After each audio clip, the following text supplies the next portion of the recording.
Dear students, Assalamu alaikum. Welcome back to online lectures. This is Professor Muhammad Atif in front of you. And once again, I'm going to start another lecture from first year chemistry, chapter number 2, experimental techniques in chemistry. इस chapter में से आप लोगों ने पहले filtration, crystallization and sublimation techniques पढ़ी हैं जो कि सेपरेशन टेक्निक्स थी. A fourth separation technique with the name of solvent extraction. ठीक है, इसके बारे में हम जानेंगे. सॉल्वेंट एक्सट्रैक्शन की जो टेक्निक है ये हम क्यों यूज़ करते हैं चीज़ों को सेपरेट करने के लिए. तो सवाल ये पैदा होता है, चीज़ों को सेपरेट करने के लिए हमारे पास फिल्ट्रेशन, क्रिस्टलाइजेशन भी तो था, लेकिन एक बात आपको बताई थी, फिल्ट्रेशन सिर्फ इनसॉल्युबल सब्सटेंसेस को सेपरेट करने के लिए था किसी एक सॉल्यूशन से. क्रिस्टलाइजेशन ऐसे कोई सोल्यूट इंटरमिक्स्ड है किसी सॉल्यूशन में, उसे प्रेसिपिटेट आउट करवाने के लिए था, उसमें हम हीट करते थे. लेकिन अगर सॉल्यूशन में कोई चीज़, कोई सोल्यूट डिजॉल्व है, उसे सेपरेट करना चाहते हैं और वो सब्सटेंस वोलेटाइल है, मतलब हीट करने पे वेपर्स में कन्वर्ट होकर अल्लाह हाफिज़ कह के एटमॉस्फेयर में चली जाएगी, तो ऐसी चीज़ को तो हम हीट नहीं करेंगे, क्रिस्टलाइजेशन के ज़रिए सेपरेट नहीं हो सकती होगी. नंबर 2, ऐसी चीज़ जिसे हीट करने पर वो थर्मली डिकम्पोज हो जाए, उसे भी हम प्रीवियस टेक्निक लाइक क्रिस्टलाइजेशन के ज़रिए सेपरेट नहीं कर सकते. तो ऐसी सब्सटेंसेस जो थर्मली अनस्टेबल होंगी और वोलेटाइल होंगी, उनके लिए हम स्पेशल टेक्निक सॉल्वेंट एक्सट्रैक्शन का इस्तेमाल करेंगे. और ये सॉल्वेंट एक्सट्रैक्शन टेक्निक में हम सेपरेटिंग फनल यूज़ करते हैं, जो कि मैंने अपने लेफ़्ट साइड पे यहाँ पे दिखाई हुई है. जी तो स्टूडेंट, अभी मैं आगे बढ़ता हूँ. सॉल्वेंट एक्सट्रैक्शन टेक्निक क्या है और जो है इसे कैसे परफॉर्म करवाते हैं और किस तरह के सब्सटेंसेस के ऊपर जो है इसे यूज़ करते हैं. It is a technique in which solute can be separated from a solution. किसी एक सोल्यूट को हम सॉल्यूशन से सेपरेट कर सकते हैं बाय शेकिंग द सॉल्यूशन. हम उस सॉल्यूशन को शेक करते हैं with a solvent in which solute is more soluble and the added solvent does not mix with the solution. ठीक है, मतलब ये कि एक अदद हमारे पास जो है सॉल्यूशन है, उस सॉल्यूशन में कोई एक ये सॉल्यूशन में दो चीज़ें होती हैं, सॉल्वेंट प्लस सोल्यूट. इसमें सोल्यूट को सेपरेट करना है. कैसे सेपरेट करेंगे? हम इसमें अदर सॉल्वेंट ऐड कर देंगे या सेकंड सॉल्वेंट ऐड कर देंगे. अब सेकंड सॉल्वेंट में जो है सोल्यूट मोर सोलेबल होना चाहिए and the added solvent should not mix with the solution, या शुड बी इमिसिबल. इमिसिबल मतलब ये डिजॉल्व ना हो, जैसे कि water and oil they are immiscible, they do not get dissolve into one another.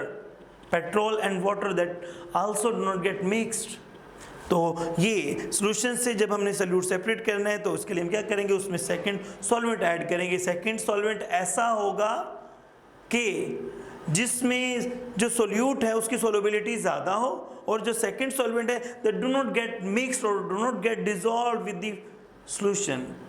This technique is named as solvent extraction. जी student, clear होगी definition?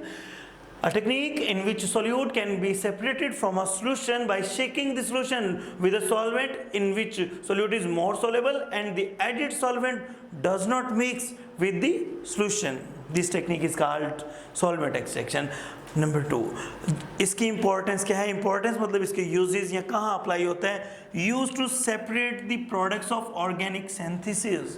Organic substances laboratory में जब हम प्रिपेयर करते हैं, उन्हें सेपरेट करने के लिए हम इस टेक्निक को यूज़ करते हैं. Number 2, use to separate the products which are volatile. मैंने पहले आपको बात बताई, MCQ के लिए भी इंपॉर्टेंट, कि किस तरह की सब्सटेंसेस को सेपरेट करने के लिए स्पेसिफिकली ये टेक्निक यूज़ की जाती है. तो यहाँ पे दो बातें मैं हाईलाइट कर रहा हूँ कि the substances which are volatile and thermally unstable. ऐसी सब्सटेंसेस जो वोलेटाइल होंगी एंड थर्मली अनस्टेबल होंगी, उनके लिए हम सॉल्वेंट एक्सट्रैक्शन की टेक्निक यूज़ करेंगे.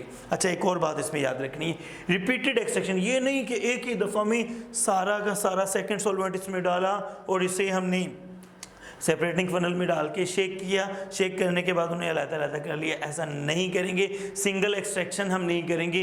रिपीटेड एक्सट्रैक्शन यूजिंग, इसकी डिटेल बताऊंगा लास्ट स्लाइड में। Repeated extraction using small portion of solvent is more efficient than using single extraction but large volume of solvent। जो है मतलब repeated extractions ज़्यादा suitable होती हैं, ज़्यादा effective होती हैं comparative to single extraction using large volume of the second solvent। अच्छा, फिर इसमें apparatus कौन सा यूज़ होता है? separating funnel। यहाँ पे आपको जो एक अदद apparatus नज़र आ रहा है मेरी लेफ्ट साइड पे, दिस इज separating funnel। इसमें ये टॉप ये कुछ इस तरह से डिज़ाइन की हुई है, मैं इसे हाईलाइट कर देता हूँ। ये इसकी ओपनिंग है और ये लाइक दिस हमारे पास सेपरेटिंग फ़नल है। और ये सेपरेटिंग फ़नल जो है इसका काम दो इमिसिबल या दो इनसॉल्युबल सॉल्यूशंस, ये दो इनसॉल्युबल हमारे पास अगर कंपोनेंट्स हैं किसी एक सॉल्यूशन के, उनको सेपरेट करने के लिए यूज़ किया जाता है। यहाँ पे इसकी जो है टैप होता है, इसे ओपन एंड क्लोज किया जा सकता है घुमा के। और इसमें सपोज दो चीज़ें हमने मिक्स कर दी हैं, दो चीज़ें सपोज एक हमारे पास है वाटर, कि ये हम वाटर शो कर देते हैं। यहाँ पे हमारे पास दूसरा जो चीज़ मौजूद है दैट इज़ ऑयल। देखिए यहाँ पे ऑयल है, ये दोनों एक दूसरे में जो है मिक्स नहीं, और इनको सेपरेट करना है तो इसके लिए हम ये सेपरेटिंग फनल यूज़ करेंगे।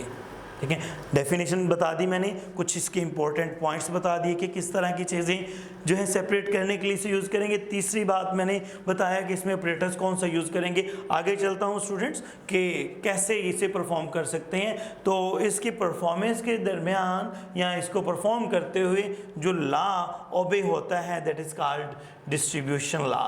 जी, short question, very very very very important कि व्हाट इज डिस्ट्रीब्यूशन लॉ।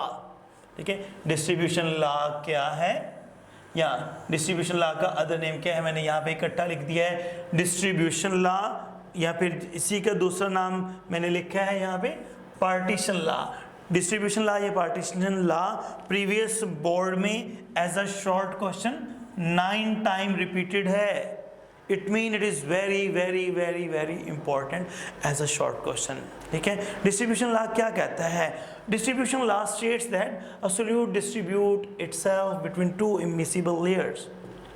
ठीक है, a solute distribute itself between two immiscible liquids in a constant ratio of concentration irrespective of amount of solute added। A solute distribute itself between two immiscible layers of liquid irrespective of amount of solute added। मतलब ये कि हमारे पास जो एक solute है, इससे पिछली slide में मैं बता रहा था कि हमारे पास एक जो है, या इसकी बहुत डिटेल में अभी बात करूंगा मैं नेक्स्ट स्लाइड के ऊपर। ये सिर्फ स्टेटमेंट है, स्टेटमेंट को अभी जहन में रखना है, इसकी डिटेल एक्सप्लेनेशन नेक्स्ट स्लाइड के ऊपर मैं देता हूँ आपको। हाँ जी, स्टेटमेंट क्या है? Solute distribute itself between two immiscible liquids या two immiscible layers of liquid in a constant ratio of concentration irrespective of amount of solute added. Okay, this is called distribution law. This law is based on experimental evidences। ठीक है, experimental evidences के ऊपर ये base करता है। MCQ के लिए दूसरा पॉइंट इंपॉर्टेंट कि किस किस टेक्निक के ऊपर ये लॉ अप्लाई होता है। तो दो टेक्निक्स, सॉल्वेंट एक्सट्रैक्शन टेक्निक के ऊपर अप्लाई होता है, नंबर 2 क्रोमेटोग्राफी टेक्निक। दो टेक्निक्स के ऊपर ये जो है लॉ ओबे होता है। ये दो टेक्निक्स इस लॉ को ओबे करते हुए परफॉर्म करवाई जाती हैं। Number first solvent extraction technique में ये इन्वॉल्व होता है, नंबर 2 क्रोमेटोग्राफी में। Solvent extraction is an equilibrium process, ये एक इक्विलिब्रियम प्रोसेस है। डिटेल एक्सप्लेनेशन नेक्स्ट स्लाइड पे। The most common laboratory example of solvent extraction is ether extraction. इसमें जो सेकंड सॉल्वेंट है वो ईथर यूज़ किया जाता है अक्सर, और इस वजह से इसे ईथर एक्सट्रैक्शन के नाम से भी कहा जाता है कि most commonly example of solvent extraction is ether extraction. It is used to separate the product of organic synthesis from water. देखें, वाटर से ऑर्गेनिक सिंथेसिस की प्रोडक्ट्स या किसी ऑर्गेनिक कंपाउंड को हमने प्रिपेयर किया है, वो वाटर में भी डिज़ोल्व है, ऑर्गेनिक कंपाउंड में भी डिज़ोल्व है। ठीक है। तो फिर उसे सेपरेट करने के लिए हम क्या करेंगे, सॉल्वेंट एक्सट्रैक्शन टेक्निक यूज करेंगे। डिस्ट्रीब्यूशन कांस्टेंट, डिस्ट्रीब्यूशन लॉ क्या है एंड डिस्ट्रीब्यूशन कांस्टेंट क्या होता है, इस तरह से क्वेश्चन बन सकता है। या व्हाट इज डिस्ट्रीब्यूशन लॉ, सिर्फ इतना भी क्वेश्चन आ सकता है। व्हाट इज डिस्ट्रीब्यूशन कांस्टेंट, सिर्फ इतना भी क्वेश्चन बन सकता है। लेकिन आपने पूरा याद रखना है डिस्ट्रीब्यूशन लॉ क्या है, कहाँ पे ये अप्लाई होता है। फिर डिस्ट्रीब्यूशन कांस्टेंट क्या होता है, what do you mean by distribution constant. तो डिस्ट्रीब्यूशन कांस्टेंट को हम डिफाइन करते हैं कि डिस्ट्रीब्यूशन कांस्टेंट जो है इट इज़ अ रेशो। ये क्या है, ये एक रेशो है डिस्ट्रीब्यूशन कांस्टेंट। ठीक है, अच्छा distribution constant mean at constant temperature the ratio of concentration of substance in to immiscible liquids present in equilibrium with each other is called distribution coefficient. ठीक है, ratio of concentration of substance या substance किस चीज की, solute की। Ratio of concentration of a substance in to immiscible liquid, liquid की क्या होगी, दो इमिसिबल लिक्विड्स की लेयर्स होंगी present in equilibrium with each other, एक दूसरे के साथ इक्विलिब्रियम में होगी। इसका डिस्ट्रीब्यूशन कोएफिशिएंट, इसे डिस्ट्रीब्यूशन कोएफिशिएंट कहते हैं, इसी को डिस्ट्रीब्यूशन कांस्टेंट भी कहते हैं। डिस्ट्रीब्यूशन कोएफिशिएंट या डिस्ट्रीब्यूशन कांस्टेंट क्या होता है, तो ये एक रेशो है। किस चीज़ की रेशो है, कंसंट्रेशन की। किस चीज़ की concentration, concentration of substance in organic phase divided by concentration of substance in the inorganic phase या इन एक्वस फेज। हाँ जी, ये साथ में इसकी मैथमेटिकल फॉर्म लिखी जाती है। शॉर्ट क्वेश्चन की स्टेटमेंट बनती है what is distribution constant and discuss it's mathematical form. इसकी मैथमेटिकल फॉर्म क्या होगी, तो आपने बताना है डिस्ट्रीब्यूशन लॉ जो है ये रेशो है किस चीज़ की, कंसंट्रेशन की रेशो है in organic phase two the aqueous phase of a solution. अच्छा, इसे के से डिनोट करते हैं, सॉल्वेंट एक्सट्रैक्शन और लिक्विड फेज क्रोमेटोग्राफी दोनों के ऊपर ये एप्लीकेबल होता है। और डिस्ट्रीब्यूशन कोएफिशिएंट या डिस्ट्रीब्यूशन कांस्टेंट जो है दैट इज अ रेशो, किस चीज़ की रेशो है, the concentration of solute in the organic phase divided by concentration of solute in the aqueous phase. Aqueous phase मतलब कि वाटर में उसकी कंसंट्रेशन कितनी है। जी स्टूडेंट, ये स्लाइड वेरी वेरी इंपॉर्टेंट, और इसमें दोनों पार्ट जो है डिस्ट्रीब्यूशन लॉ क्या है, डिस्ट्रीब्यूशन कांस्टेंट क्या है, दोनों ही वेरी इंपॉर्टेंट जो है हमारे पास बनेंगे। जी आगे चलता हूँ मैंने कहा था कि मैं डिटेल एक्सप्लेनेशन दूंगा डिस्ट्रीब्यूशन लॉ की, तो एक एग्जांपल के जरिए डिस्ट्रीब्यूशन लॉ को मैं एक्सप्लेन करने जा रहा हूं अभी। जी how I can explain the distribution law या डिस्ट्रीब्यूशन ऑफ आयोडीन की बात करेंगे हम। आयोडीन जो कि पर्पल कलर का सॉलिड होता है, ठीक है। Distribution of iodine between two immiscible solvents की बात करेंगे in the presence of potassium iodide and carbon tetrachloride, ठीक है। CCl4 और कार्बन टेट्राक्लोराइड की फॉर्म में I2 किस तरह से अपने आप को डिसॉल्व करेगा। पहली बात आपने याद रखनी है कि अगर हमारे पास एक अदद बीकर हो, उस बीकर में हम पानी लें, ठीक है, पानी वाटर जो है इसमें हम प्लेस करें, तो मस्ट रिमेंबर वाटर जो है यहाँ पे मौजूद होगा। इस वाटर में आयोडीन जो है जो कि पर्पल कलर का I2 सॉलिड, ये वाटर में डिसॉल्व नहीं हो रहा होगा। Iodine I2 as a solid will not get dissolve into the water, ये वाटर में डिसॉल्व नहीं होगा। बट इफ वी ऐड, अगर हम साथ में इसके ऐड कर देते हैं potassium iodide, then this iodine can be get dissolve. But why, क्यों पोटाशियम आयोडाइड की प्रेजेंस में आयोडीन जो है वो वाटर में डिसॉल्व हो गया। पहली बात तो ये कि iodine is a non polar substance, और according to the rule like dissolve likes non polar substances और not get dissolve into the polar substances. I2 जो कि नॉन पोलर था वो वाटर में डिसॉल्व इसलिए नहीं हुआ क्योंकि वाटर पोलर है। अब पोटाशियम आयोडाइड की प्रेजेंस में ये डिसॉल्व क्यों हो गया, तो यहाँ पे इसकी एक्सप्लेनेशन मैं बताने जा रहा हूँ कि I2 में जैसे ही पोटाशियम आयोडाइड को ऐड किया गया, पोटाशियम आयोडाइड जो है वो के positive potassium ion and iodide ion में कन्वर्ट हुआ। वो आयोडाइड आयन और I2 दोनों आपस में रिएक्ट किए और आयोडेट आयन बन गया I3 नेगेटिव। हमारे पास I3 negative is iodate ion. Iodate ion is soluble into the water and after solubility of I3 negative ion the solution is of brown color, brown colour का solution हमें नज़र आता है। कब? जब आयोडेट आयन वाटर में dissolve हो जाता है। तो मतलब ये जो हमारे पास आयोडेट आयन है ये ब्राउन कलर का नज़र आएगा इनटू द वाटर, वाटर में ब्राउन कलर का नज़र आ रहा होगा। ठीक है, इसका मतलब है जो आयोडेट है यहाँ पे डिसॉल्व है। अब यहाँ पे आयोडेट किस में डिसॉल्व है? वाटर में। अगर हम यहाँ पर एक सॉल्वेंट ऐड कर देते हैं विद द नेम ऑफ, यहाँ पे हम एक सेकेंड सॉल्वेंट ऐड कर देते हैं। सेकेंड सॉल्वेंट कौन सा? That is CCl4, carbon tetrachloride as a solvent. अगर हम इसमें ऐड कर दें देन व्हाट विल हैपन? इसमें जो है ये वाला जो प्रोसेस है ये इक्विलिब्रियम प्रोसेस की बात की गई, मतलब ये कि ये अपने आप को जो है बैलेंस रखता है केसी वैल्यू को। अच्छा, जैसे ही हम CCl4 ऐड करेंगे तो इस सॉल्वेंट में मौजूद I2 जो है that will get dissolve into, जो I2 मौजूद था वो सारा का सारा CCl4 में डिसॉल्व हो जाएगा, रिएक्शन रिवर्स हो जाएगा। More and more iodate ion will convert into iodine. यहाँ पे यही बात कर रहा हूँ, iodine reacts with iodine. Explain करता हूँ अब बुकिश वर्डिंग कि हमारे पास iodine react with iodine ion to produce tri iodide, जिसे हम आयोडेट आयन कहते हैं। I3 नेगेटिव ये बना देगा in a reversible reaction. A dynamic equilibrium will establish, यहाँ पे एक डायनेमिक इक्विलिब्रियम एस्टेब्लिश हो जाएगी। At this point the rate at which iodine passes through CCl4, ठीक है, at this point the rate at which the iodine passes from CCl4 to the water equals to the rate at which it passes from water to Cl2। देखिए water भी मौजूद है और CCl4 भी मौजूद है, दो तरह के हमारे पास क्या है सॉल्वेंट्स मौजूद हैं। ठीक है, आयोडीन जो है वो CCl4 में से निकल के I3 की फॉर्म में वाटर में जा रहा होगा, I3 में से आयोडीन निकल के वापस CCl4 में जा रहा होगा। तो यही बात, at this point the rate at which iodine passes from CCl4 to the water equal to the it passes iodine, it मतलब कि iodine I2 passes from water to the CCl4, ये बराबर हो जाएगा, इक्विलिब्रियम एस्टेब्लिश हो जाएगा। If we add CCl4, अगर हम CCl4 मोर ऐड कर देते हैं to an aqueous solution of I3 ions, the iodine will transfer from aqueous layer to the organic layer।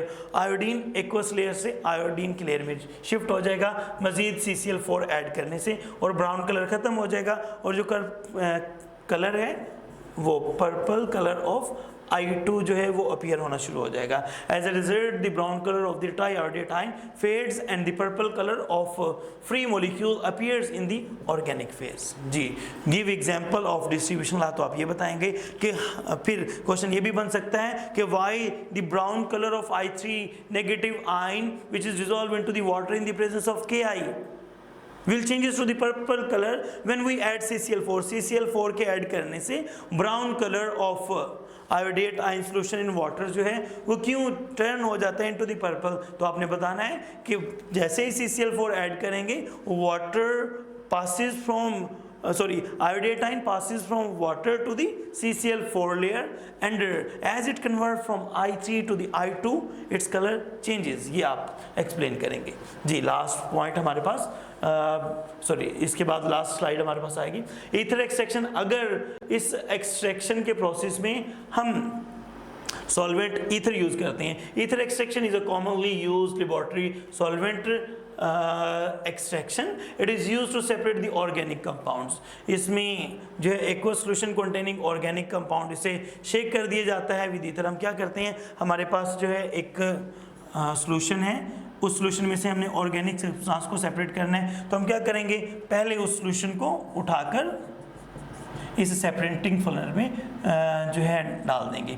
इस सेपरेटिंग फनल में ये सॉल्यूशन क्या है, वाटर प्लस ऑर्गेनिक कंपाउंड। इसे यहाँ पर हमने क्या किया है, एक लेयर की फॉर्म में यहाँ पे पुट कर दिया। देन वी ऐड ईथर, दूसरी हमने क्या किया, ईथर इसमें ऐड कर दिया, और ईथर की ये दूसरी लेयर इसके ऊपर हमारे पास क्या है वो बन गई, यहाँ पे ईथर लेयर हमारे पास आ गई है। देन हमने स्टॉपर के ऊपर कुछ इस तरह से उंगली रखी और लाइक दिस, और इसे शेक किया। शेक करने से क्या होगा, दोनों लिक्विड्स एक दूसरे के मिक्स होने की कोशिश करेंगे। जैसे ही ये एक दूसरे में मिक्स होने की कोशिश करेंगे, लेकिन मिक्स होंगे नहीं, मैंने कहा कि क्योंकि दोनों एक दूसरे के साथ इमिसिबल है, तो सोल्यूट अपने आप को डिस्ट्रीब्यूट करेगा according to distribution law. As a result solute जो कि एक ऑर्गेनिक कंपाउंड है, वाटर से निकलकर ईथर लेयर में चला जाएगा। इन दिस वे हम ईथर लेयर से इजीली उसे हीट करते हुए सेपरेट कर सकते हैं। ठीक है। अच्छा, मज़ीद आगे चलता हूँ मैं। ईथर एक्सट्रैक्शन के बाद प्रीवियस बोर्ड और एक्सरसाइज के कुछ क्वेश्चंस जो कि वेरी इंपॉर्टेंट है, 4 टाइम रिपीटेड या फिर 7 टाइम रिपीटेड, ये क्वेश्चंस हैं।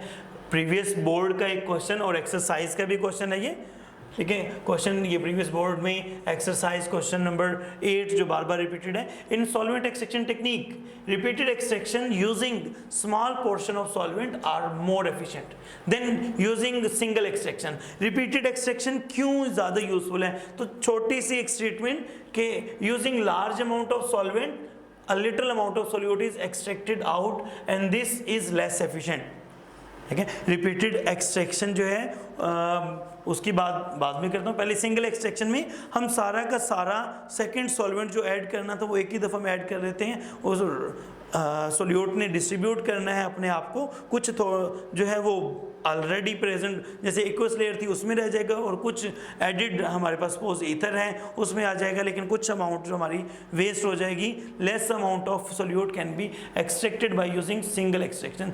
But if we use repeated extraction, अगर हम रिपीटेड एक्सट्रैक्शन करते हैं, solute is extracted out to a greater extent, ज़्यादा से ज़्यादा सोल्यूट सेपरेट आउट कर सकते हैं इस तरीके से। That is why repeated extractions are more efficient as recovery of solute is greater. ज़्यादा अमाउंट ऑफ सोल्यूट इसके ज़रिए हम सेपरेट कर सकते हैं, ठीक है। क्वेश्चन कि क्यों रिपीटेड एक्सट्रैक्शन ज़्यादा जो है इफेक्टिव है, तो उसकी वजह क्योंकि इसके ज़रिए हम ज़्यादा अमाउंट ऑफ सोल्यूट एक्सट्रैक्ट कर सकते हैं, निकाल सकते हैं। Number 2, a solid organic compound is soluble into the water. Statement दी गई है एक्सरसाइज में कि एक सॉलिड ऑर्गेनिक कंपाउंड है, वो वाटर में सॉल्युबल है और CHCl4 क्लोरोफॉर्म जो कि एक ऑर्गेनिक कंपाउंड है इसमें भी सॉल्युबल है। ड्यूरिंग इट्स प्रिपरेशन, जब ये बनता है, it remains in the aqueous layer. जब ये बन जाता है तो एक्वस लेयर में ये डिसॉल्व होता है, वाटर में डिसॉल्व होता है। The method, describe the method for its separation. इसे कैसे सेपरेट कर सकते हैं? तो सिंपली इट एविडेंट दैट, हमें ये बात ऊपर ही बता दी गई है कि organic compound is more soluble into the chloroform, ठीक है। क्लोरोफॉर्म में भी सॉल्युबल है और ऑर्गेनिक कंपाउंड ऑर्गेनिक में ज़्यादा सॉल्युबल होते हैं। क्लोरोफॉर्म में ऑर्गेनिक कंपाउंड ज़्यादा सॉल्युबल होगा कंपैरेटिव टू एक्वस लेयर और वाटर से ज़्यादा सॉल्युबल किस में होगा? ऑर्गेनिक लेयर के अंदर। अच्छा, हम क्या करेंगे? So during its preparation of organic compound, if it remain in the aqueous layer, then it can be separated by solvent extraction by adding CHCl3 chloroform add करेंगे, it will distribute itself and move to the chloroform and then can be separated by solvent extraction technique by the separating funnel।